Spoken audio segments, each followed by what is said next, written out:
ચાલુ હતું જેના અંદર આપણે 1 થી 4 દાખલાઓ એટલે કે 1 થી 4 પ્રશ્નો ચાલી ગયા અને આજે આપણે પાંચમા પ્રશ્ન એટલે કે દાખલા નંબર 5 પર જોઈશું. જે પાંચમો દાખલો એક લંબચોરસ બગીચાની અર્ધ પરિમિતિ 36 મીટર છે તથા તેની લંબાઈ તેની પહોળાઈ કરતા 4 મીટર વધુ છે. તો બગીચાની બાજુના માપ, બગીચોની બાજુ એટલે લંબચોરસ હોય તો એની બાજુ શું હોય? એક લંબાઈ, બીજું પહોળાઈ. એટલે આ બંને આપણે ધારવા પડે. ધારો કે લંબચોરસ બગીચાની લંબાઈ x અને પહોળાઈ y. ધારી લઈએ આપણે. ધારો કે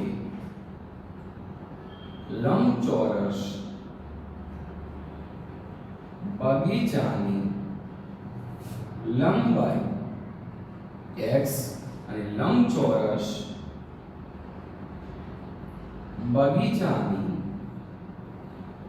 પહોળાઈ y ધારી લઈએ. હવે આગળ શું કહે છે કે એક લંબચોરસ બગીચાની અર્ધ પરિમિતિ 36 મીટર છે. અર્ધ પરિમિતિ પહેલા તો આપણને ખબર હોવી જોઈએ પરિમિતિ. પરિમિતિ એટલે શું? લંબચોરસની પરિમિતિ એટલે શું? કે પહેલી તો વાત કરી પરિમિતિની. પરિમિતિ એટલે શું? ચારે બાજુનો સરવાળો. તો લંબચોરસમાં શું હોય? બે બાજુ એટલે કે બે લંબાઈ અને બે પહોળાઈ. તો આપણે કહી શકાય બે કૌંસમાં લંબાઈ વત્તા પહોળાઈ. તો આપણે કહી દઈશું કે લંબચોરસની બગીચાની પરિમિતિ બરાબર બે કૌંસમાં લંબાઈ વત્તા પહોળાઈ. પરંતુ અહીંયા શું કહે છે? અર્ધ પરિમિતિ. અર્ધ એટલે શું? અડધું. તો આપણે એનું અડધું કરી દઈએ. તો લંબચોરસ બગીચાની અર્ધ પરિમિતિ બરાબર બે કૌંસમાં લંબાઈ વત્તા પહોળાઈ બાય 2. બે બે કેન્સલ. આપણે જાણીએ છીએ અર્ધ પરિમિતિ આપી છે કેટલી? 36. તો 36 લખી દો. લંબાઈ કેટલી ધાર્યો? x વત્તા પહોળાઈ કેટલું ધાર્યો? y. એટલે આપણે લખી શકાય x y બરાબર 36. આને કહીશું સમીકરણ 1. આપણું એક સમીકરણ મળી ગયું. હવે આપણે બીજું સમીકરણ મેળવીશું. તથા તેની લંબાઈ એટલે કે શું? x લંબાઈ તેની પહોળાઈ કરતા, પહોળાઈ એટલે y, પહોળાઈ કરતા 4 મીટર વધુ એટલે શું? +4. આપણે અહીંયા આગળ આવું સમીકરણ ઓલરેડી આપેલું છે. તો x બરાબર ફરી એકવાર ચર્ચા કરશું કે તથા તેની લંબાઈ એટલે x પહોળાઈ એટલે y કરતા 4 મીટર વધુ એટલે શું કરશું? +4. હવે આપણે આ દાખલો ગણવું છે એટલે +y બરાબરની અંદર લાવો શું થઈ જશે? માઈનસ. તો x - y બરાબર 4. આને આપણે કહીશું સમીકરણ 2. આપણા જોડે બે સમીકરણ આવી ગયા છે. હવે એવું કહે છે બાજુના માપ એટલે કે આ બંને સમીકરણને આપણે ઉકેલવા પડે. ઉકેલવા છે પણ શાની મદદથી? આલેખની મદદથી. તો હવે વાત કરીએ. સૌપ્રથમ આનું આપણે કોષ્ટક બનાવવું પડશે. જે કોષ્ટક અહીંયા બનાવી દઈએ. કોઈ પણ એક સમીકરણ લઈ લઈશું. માનો કે સમીકરણ 1 લઉં છું. તો x y બરાબર 36 આપેલું છે. અહીંયા આપણે x ને કરતા કરીશું તો +36 પેલી સાઈડ જાય, આ +y પેલી સાઈડ જશે તો -y. હવે આપણા જોડે કિંમત આવી ગઈ છે. આ કિંમત આના અંદર મૂકવાની છે. કઈ કરીને કિંમત એવી મૂકીશું કે જેથી આપણો જવાબ મળી શકે. માનો કે આપણે આના અંદર કિંમતની શરૂઆત કરી દઈએ. કંઈક y બરાબર માનો કે 10 મૂકીએ. તો x બરાબર 36 - 10 બરાબર 36 માંથી 10 જશે કેટલા? 16. હવે એવું નથી કે આપણી ઈચ્છા મુજબ આના અંદર તમે કિંમત મૂકી શકો. તમારી જે ઈચ્છા હોય તમામ કિંમતો મૂકી શકશો. માનો કે હવે આપણે આના અંદર y બરાબર 16 મૂકું તો કેટલા? તો x બરાબર 36 - 16. કેટલા વધે? 36 માંથી 6 માંથી 6 જાય 0, 3 માંથી 1 જશે 2 એટલે કે 20. હવે કદાચ આપણી ઈચ્છા થઈ છે 20 મૂકી શકાય. હા મૂકી શકો તો મૂકી દઈએ.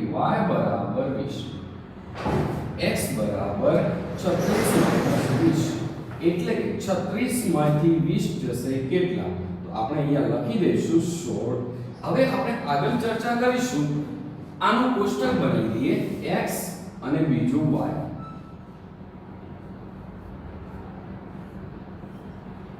x 26 નું તો y આપણને કેટલું મળશે 10, 20 નું તો 16, 16 લઈશ તો 20.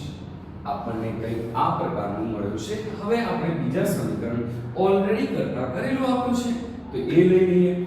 x બરાબર y પ્લસ 4. આપણે એવી કિંમત આના અંદર મૂકવાની કે જેની આને સંલગ્ન મળતી હોય. માનો કે શરૂઆત કરીએ y બરાબર 10 મૂકીએ તો y બરાબર 10 મૂકું તો x બરાબર 10 પ્લસ 4 ઇઝ ઇક્વલ ટુ 14. હવે y બરાબર 16 મૂકું y બરાબર 16 તો x બરાબર 16 વત્તા 4 16 ને 4 20.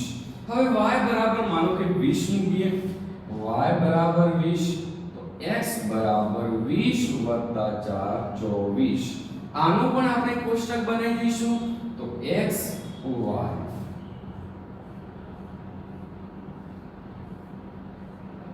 શરૂઆત કરીએ x બરાબર 14 અને y બરાબર 10.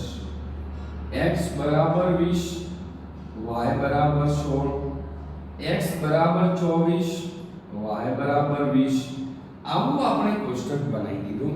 હવે આપણે એને આલેખમાં દર્શાવવું છે અને આલેખના એની ઉકેલ મેળવવું છે. આપણા જોડે જગ્યા નથી એટલે આને આપણે પૂછી કાઢશું અને અહીંયા આલેખ દોરી દઈશું.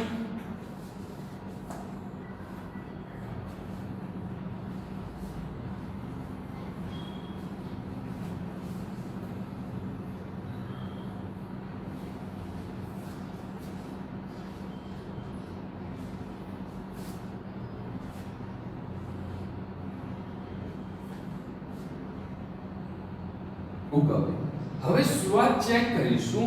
સૌથી મોટી સંખ્યાઓ કઈ છે? 16 20 26 14 20 24. એનો મતલબ આપણે કેટલાનો ગેપ લઈ શકીએ કે જેથી આપણને સરળતા રહી શકે. માનો કે 26 છે તો આપણે અંદાજિત કેટલું લઈ શકીએ કે તમારી ઈચ્છા મુજબ. એવું નથી કે ન લઈ શકે. કોઈકને 2 નો લેવો હોય તો પણ ગેપ લઈ શકો, 3 નો લેવો તો પણ લખી શકાય, 5 નો લેવો તો પણ લખી શકાય. માનો કે આપણે એનું 5 નું લઈ લઈએ. 5 10 15 20 25. આપણે બંને દંશ એટલે પ્રથમ ચરણમાં દર્શાવવું છે. 5 10 15 20 25 30. હવે આપણે શરૂઆત કરીશું સૌપ્રથમ પહેલા સમીકરણની. x બરાબર 26 અને y બરાબર 10. x બરાબર 26. 26 ક્યાં આવશે? 25 અને 30 ની વચ્ચે. માનો કે આ પહેલું 1 2 3 અને 4. પહેલાના 25 ને 26 કહીશું ને y બરાબર 10. 10 અહીંયા છે. આ બંનેને આપણે જોઈન્ટ કરી દઈએ જે આપણું બન્યું 26 10. હવે લઈશું x બરાબર 20 અને y બરાબર 16. x બરાબર 20 અને y બરાબર 16. 16 ક્યાં આવશે? 16 17 18 19 અને 20. એટલે x બરાબર 20 અને y બરાબર 16. 16 અને 20 ને બંનેને જોઈન્ટ કરી દો. એ બન્યું આપણું 20 16. આના પછી x બરાબર 16 અને y બરાબર 20. તો x બરાબર 16 ક્યાં આવશે? 1 2 3 4 અને 5. એટલે આપણે એને 15 ને 1 16 એક અહીંયા અને y બરાબર 20 20 એટલે અહીંયા. આ બંનેનું છેદતું હોય ત્યાં આપણે એને જોઈન્ટ કરી દઈએ. આ બની ગયો 16 20. આ ત્રણેયમાંથી પસાર થતી એક આપણે રેખા દોરી દઈએ.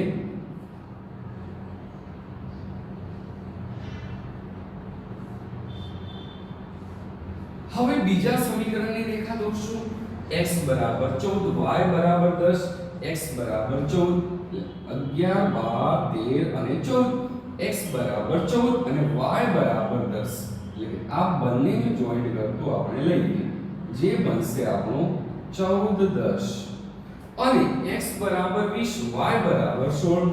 x બરાબર 20 20 અને y બરાબર 16 એટલે કે આ 20 અને 16 તો અહીંયા ઓલરેડી આપેલું છે x બરાબર 24 24 ક્યાં આવશે કે 1 2 3 4 x બરાબર 24 અને y બરાબર 20 એટલે કે અહીંયા આ બંનેને આપણે જોઈન્ટ કરતું લેવું છે તો જોઈન્ટ કરતું એક આપણે દોરી દઈએ 20 ને થોડું લંબાઈ દઈશું જેથી આ બંને ભેગું કરી શકાય 24 20 હવે આ ત્રણેયમાંથી પસાર થતી એક આપણે રેખા દોરી દઈએ જે આપણી આ રેખા બની અને બંનેનો ઉકેલ એટલે બંનેનું છેદતું બિંદુ એ આપણો ઉકેલ બને તો સમીકરણ યુગ્મનો ઉકેલ આપણે શું કહી શકાય 20 16 તો આપણે કહીશું કે સમીકરણ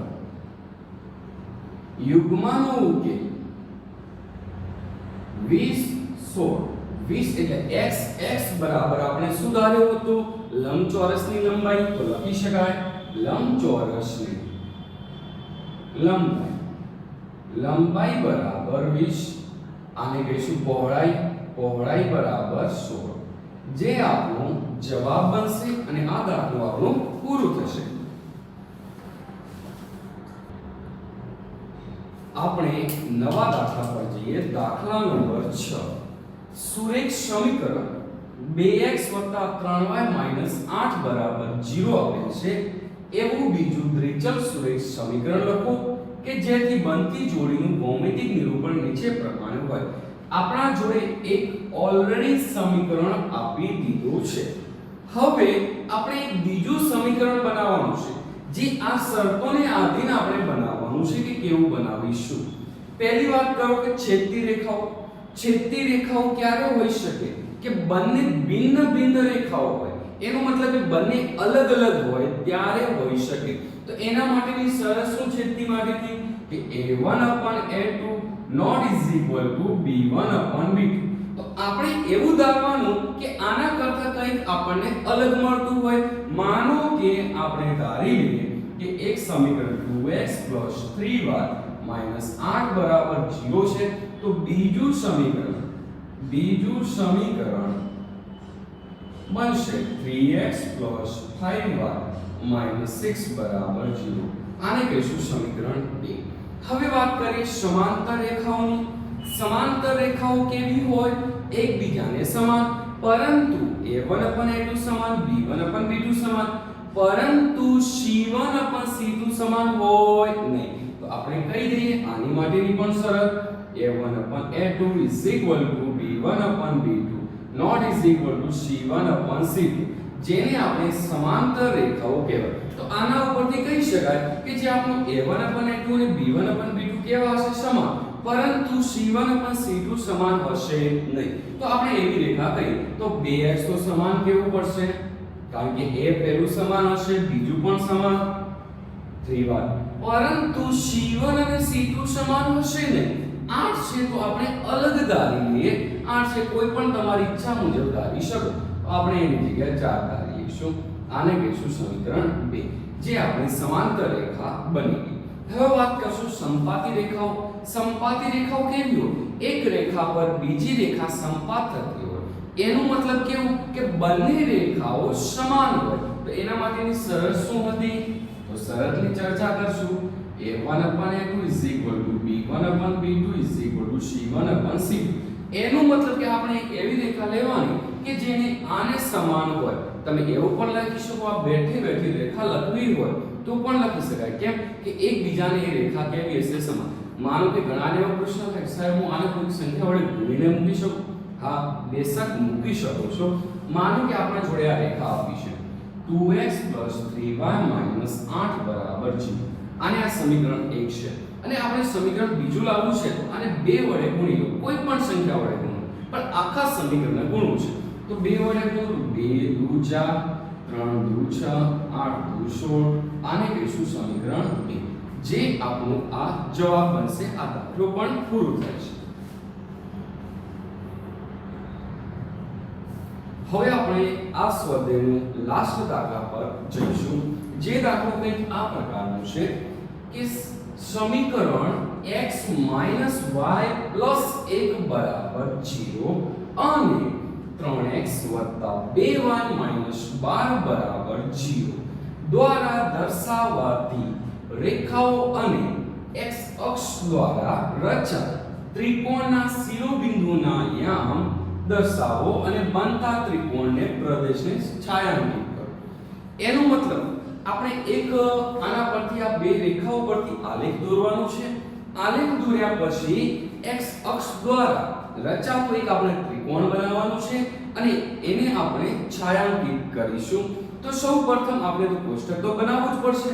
તો એની શરૂઆત કરતા પહેલા પહેલું સમીકરણ લખી દઈએ x - y + 1 = 0. આને કહીશું સમીકરણ 1. બીજું આપ્યું છે 3x + 2y - 12 = 0. આને કહીશું સમીકરણ 2. આનામાં પણ કંઈ કોમન નીકળતા નથી તો એમના એમ. હવે આપણા જોડે આ આપેલું છે આને આપણે કરતા કરીશું. માનો કે -y બરાબરની પેલી સાઈડ જાય શું થઈ જશે +y તો y બરાબર x + 1. હવે જોઈએ પહેલું આપણને વિચાર આવે કે 0 બનતો 0 કરીશું જેથી x અક્ષને આપણે છેદી શકીએ કારણ કે x અક્ષ પરનું બિંદુ લેવાનું છે. માનો કે આપણે અહીંયા આગળ -1 તો માઇનસ પ્લસ 1 0 થઈ જાય તો y બરાબર -1 + 1 -1 + 1 જાય 0. હવે આની વાત કરીશું બીજું કોઈ બિંદુ મૂકીએ આપણે. માનો કે 0 મૂકી દઈએ x બરાબર 0 મૂકીશું y બરાબર 1 + 1 = 2 થશે. આપણને પ્રશ્ન થાય હવે એક મૂકો તો મૂકી શકો કોઈ બેશક. હવે માનો કે આપણે મૂકવું છે બે મૂકવા પર શું મૂકી શકાય મૂકો તો y બરાબર 2 + 1 = 3. તો આનું આપણે એક કોષ્ટક બનાવી શકાય. એવું જરૂર નથી 3 મૂકો. ઘણાની ઈચ્છા હોય 4 મૂકી શકાય સંખ્યા 5 જેટલી સંખ્યા મૂકવી હોય એ મૂકી શકાય. માનો કે આપણે એને આપી દઈએ x y.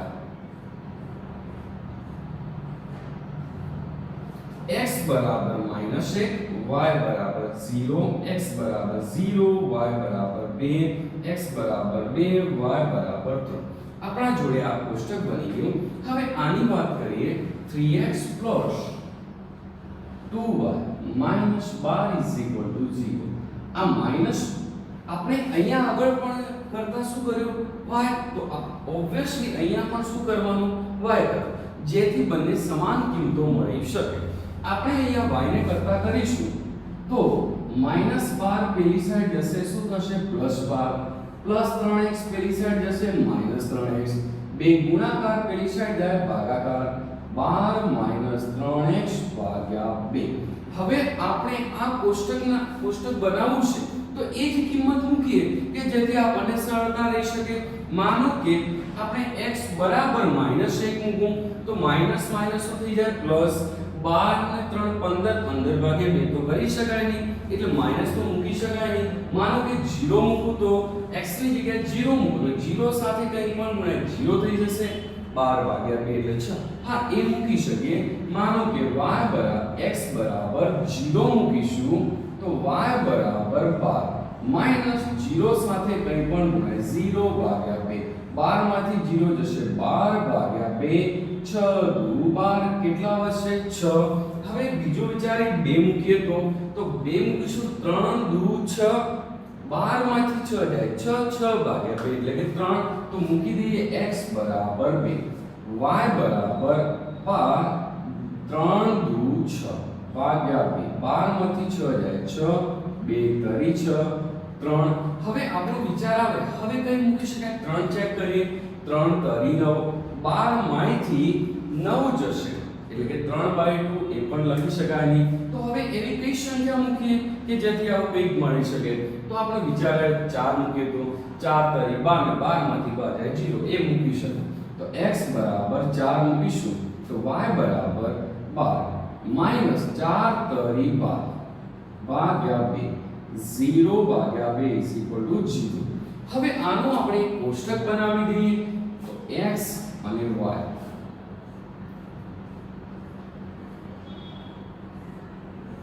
x અક્ષ 0 લઈશું y અક્ષ 6 x અક્ષ 2 લઈશું y અક્ષ 3 x અક્ષ 4 લઈશું y અક્ષ 0.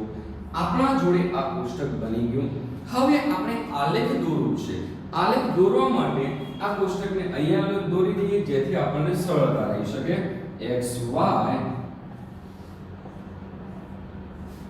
કેટલું આવ્યું હતું -1 0 0 2 2 3 બંને કોષ્ટક અહીંયા લખવાથી આપણે આલેખ સરળતાથી દોરી શકાય. હવે આપણે આલેખ દોરવું છે અહીંયા.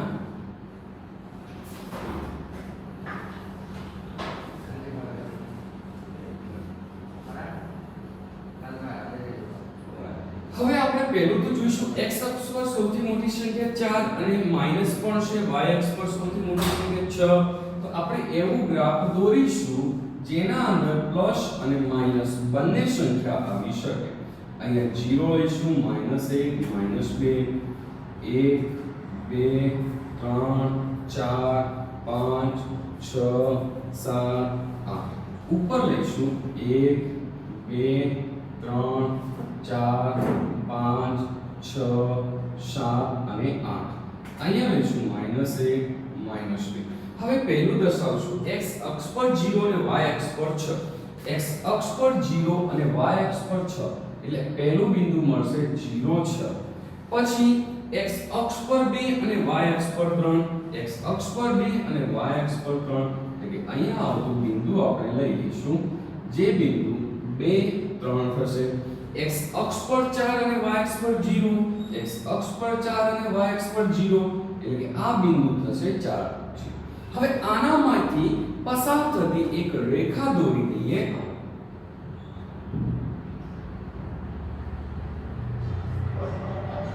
હવે બીજા ના કોષ્ટક પર દર્શાવીશું -1 અને 0. x અક્ષ પર -1 0 તો એ બિંદુ બનશે -1 0. પછી x અક્ષ પર 0 અને y અક્ષ પર 2.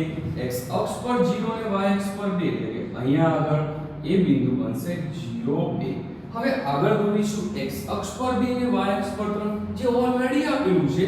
તો આનામાંથી પસાર થતું એક આપણે ગ્રાફ દોરવા જે એક આ ત્રિકોણ બનાવે છે. જે કયા અક્ષની વાત કરવામાં આવી હતી? x અક્ષ દ્વારા. તો આપણે જે x અક્ષ દ્વારા આ ત્રિકોણ બની રહ્યું છે એને આપણે છાયાંકિત કરી દો એટલે કે રેખાવાળો ભાગ દર્શાવી દો જે આપણો આ એક ત્રિકોણ બનશે. એનું એક નામ આપી દો a b c. આ એક ત્રિકોણ આકાર બનશે. આપણું આ લેક્ચર અહીંયા પૂરું થાય છે અને આ સ્વાધ્યાય પણ અહીંયા પૂરું થાય છે. આગળના લેક્ચરમાં આપણે મળીશું. Thank you.